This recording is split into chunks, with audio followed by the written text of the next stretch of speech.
Welcome back to പീരങ്കിപ്പറ. അപ്പം ഒരു ബ്രേക്കിന് ശേഷം നമ്മൾ വീണ്ടും വീഡിയോ ചെയ്ത് തുടങ്ങിയാണ്. അപ്പോൾ ഇന്നൊരു ഹ്യൂജ് ഗെയിം നമുക്ക് വെയിറ്റിംഗ് ആണ്. എമിറേറ്റ്സിൽ റയൽ മാഡ്രിഡുമായിട്ട് UCL ഒരു ക്വാർട്ടർ ഗെയിമാണ് ഇന്ന് നടക്കുന്നത് 12:30.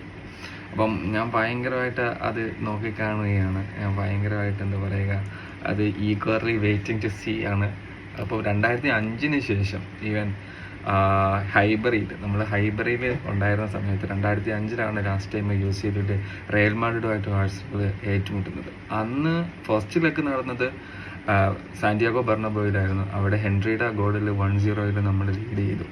സെക്കൻഡ് ലെഗ് ഹൈബറി നടക്കുമ്പോൾ 0-0 നമ്മൾ ആ വർഷം റയൽ മാഡ്രിഡിനെ അട്ടിമറിച്ചുകൊണ്ട് നമ്മൾ ക്വാർട്ടറിൽ നിന്നും സെമി ഫൈനലിലേക്ക് എത്തിച്ചേർന്നത്.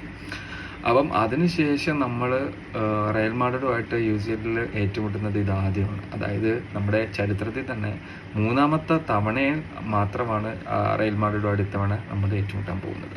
അപ്പം നമ്മൾ ഈഗർലി വെയിറ്റിംഗ് ആണ്. ആഴ്സണലിൻ്റെ കറൻറ്റ് ഫോമും റയൽ മാഡ്രിഡിൻ്റെ ഒരു ഫോം ഔട്ട് സീസൺ എന്നൊക്കെ പറയുന്ന രീതിയിൽ പോകുമ്പോൾ എന്തായിരിക്കും അതിൻ്റെ ഒരു റിസൾട്ട് എന്നൊന്ന് ഞാൻ ഹ്യൂജ്ലി വെയിറ്റിംഗ് ആണ്. അപ്പം ബുക്കായോ സാക്ക മടങ്ങി വന്നത് ആഴ്സണലിനെ സംബന്ധിച്ചിടത്തോളം ഒരു ഹ്യൂജ് ബൂസ്റ്റാണ്. അതോടൊപ്പം തന്നെ ഗബ്രിയേൽ മഗലസ് പരിക്കായി പോകേണ്ടി വന്നതും ഒരു ഭയങ്കര നഷ്ടമാണ് ആഴ്സണലിനെ സംബന്ധിച്ചിടത്തോളം. അവരുടെ അറ്റാക്കിങ് നമുക്കറിയാം, അവർക്കൊരു പ്രോപ്പർ നയനില്ലാതെ മെറീനോനെ വെച്ചിട്ടാണ് അവർ കളിക്കുന്നത്. അതേസമയം റയലിനെ സംബന്ധിച്ചിടത്തോളം കുറേ പോസിറ്റീവ് ന്യൂസാണ് അവർക്ക് ഉള്ളത്.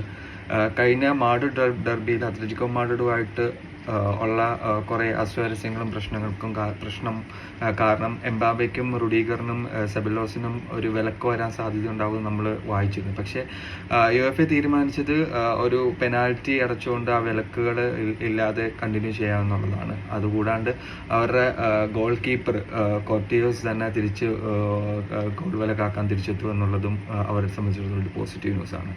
പിന്നെ അവരെ സംബന്ധിച്ചിടത്തോളം ഒരു ഇംഗ്ലീഷ് ക്ലബിനെതിരെ അവർക്ക് ഒരു പോസിറ്റീവായിട്ടുള്ള ഒരു റിസൾട്ട് ഇല്ലാതിരിക്കുന്ന ആഴ്സണലാണ്. അപ്പം നമ്മൾ അതിൻ്റെ കൂടെ തന്നെ കൂട്ടി വായിക്കണം. ആകെപ്പാടെ 2 ഗെയിമേ കളിച്ചിട്ടുള്ളൂ. അപ്പം അതും കൂടി കൂട്ടി വായിക്കണം.